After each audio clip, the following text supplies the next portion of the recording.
pembelajaran mendalam, kenapa harus coding gitu ya. Kok kita kayak harus ini nih gitu. Nah, ada beberapa hal yang latar belakangnya mungkin juga sudah disampaikan oleh teman-teman narasumber gitu ya. Kenapa harus pembelajaran mendalam? Kalau kita merujuk dari nilai PISA kita, skor PISA kita dari tahun 2000. Jadi PISA itu program assessment untuk siswa gitu ya. Dalam hal kita melihat kemampuan literasinya, numerasinya, termasuk literasi sains dan bahasanya. Nah, jadi kita itu tidak pernah mendapatkan perubahan atau nilai yang skor yang signifikan gitu ya.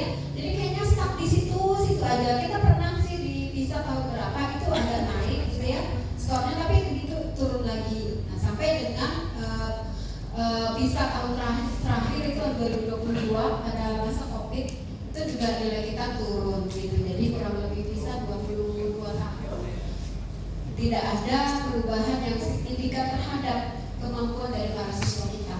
Padahal memang kalau kita lihat soal-soal di PISA itu lebih pada bagaimana siswa-siswa kita itu menggunakan pengetahuannya, pemahamannya untuk bisa membantu mereka dalam menyelesaikan permasalahan di kehidupan sehari-hari. Jadi memang soal-soalnya itu sangat kontekstual sekali.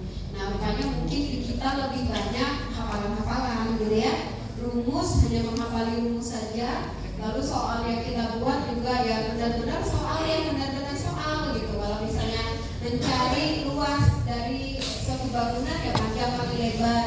Jika suatu bangunan punya panjang sekian, lebar sekian, maka berapakah luasnya gitu. Tapi tidak pernah mungkin ya tidak mengajak anak sampai dengan apa sih manfaatnya kalau kita bisa menghitung luas dari suatu bangunan gitu ya. Apalagi kalau kita bicara tentang matematika, numerasi misalnya Bapak Ibu ya, kita ya tanggung jawab guru matematika saja gitu ya. Padahal kalau kita bicara tentang numerasi itu ada di setiap bidang pengetahuan gitu ya, bahkan di IPS ada, di PJOK ada, di sejarah ada gitu. Jadi memang semua guru gitu ya punya tanggung jawab yang sama gitu di dalam mengawal proses pembelajaran yang ada. Nah, pendekatan pembelajaran mendalam ini adalah kita ingin menciptakan suasana belajar ya Bu Emil ya, kemudian proses pembelajaran yang lebih pada membuat anak itu berkesadaran, bermakna dan menggembirakan. Nah, mungkin juga sudah disampaikan nanti sama teman-teman. Dan yang saya ingin lihat adalah jangan kita hanya menuntut ketika guru mengajar harus berkesadaran, bermakna dan menggembirakan, tapi ini Bapak Ibu tapi fasilitatornya juga ketika mengajar sekarang di pelatihan itu harus berkesadaran, bermakna dan menggembirakan. Ini saya lihat wajah-wajah maksud tadi wajah-wajah gembira atau wajah-wajah tertekan gitu ya. Benar langsung ke LMS gitu kan. Jangan sampai nanti gara-gara LMS Bapak Ibu malah tertekan gitu, sudah pusing, stres gitu kan. Nah, jadi seperti itu. Jadi how to implementasinya ya Pak Imam ya.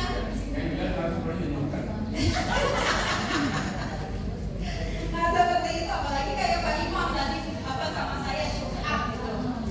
Saya sudah mau pensiun Bu Wiwi, apa mau pensiun ini kenang-kenangan gitu ya. Supaya Bapak setelah nanti diundang jadi narasumber di RT gitu kan, tentang pembelajaran mendalam gitu untuk masyarakat. Kan mana tahu Bapak sudah ada ilmunya gitu kan. Nah jadi seperti itu.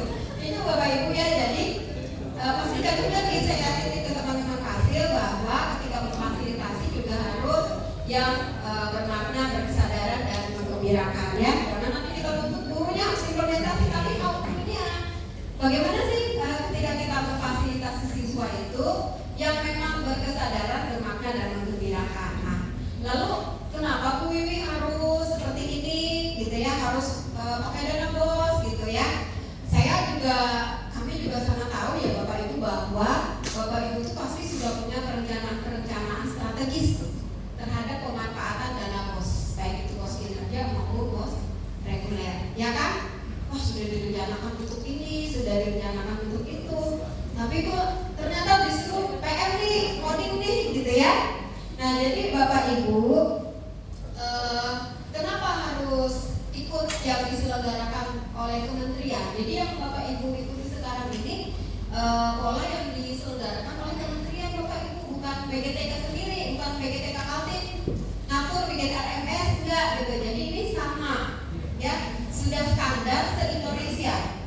Jadi Bapak Ibu dapatkan ini sama gitu, mau di Jakarta, mau di Sumatera gitu ya, mau di Papua, inilah standarnya gitu. Kenapa harus disandarkan? Ya karena kalau tidak disandarkan bisa jadi nanti mungkin Bapak Ibu bisa aja tuh di Juknis misalnya ya, buat pelatihan dimanfaatkan untuk pelatihan mendalam dan Kodim KA. Mungkin di sekolah Pak Imam buatnya 10 hari karena duitnya banyak gitu ya. Nah, gratis spot. Atau di sekolahnya Bu Emil hanya 5 hari gitu. Ada yang 10 hari, ada yang 5 hari, ada yang 3 hari. Sudah tidak standar. Pelatihnya juga beda-beda. Nah, ini yang tidak kami inginkan, yang tidak diinginkan. Supaya Bapak Ibu itu mendapatkan pelatihan yang standar. Dan di situ ada yang namanya Learning Management System. Jadi ada LMS yang harus Bapak Ibu masukkan. Nah, lalu kenapa yang ada di depannya kami inilah sekolah-sekolahnya? Jadi kami juga Bapak Ibu mendapatkan daftar sekolah sasaran ini langsung dari kementerian. Jadi Bapak Ibu ini sekolahnya ditetapkan langsung oleh kementerian, gitu ya. Daftar sekolahnya sudah ada, tapi tinggal menyampaikan kepada dinas pendidikan, dalam hal ini Kota Balikpapan ke Capdin, gitu ya. Kalau jenjang dasar ke dinas pendidikan kota, gitu. Nah, jadi ini Bapak Ibu yang menjadi alasan kenapa sampai saat ini kita sudah berada di ruang akademik yang sama, gitu ya. Nah, jadi kalau misalnya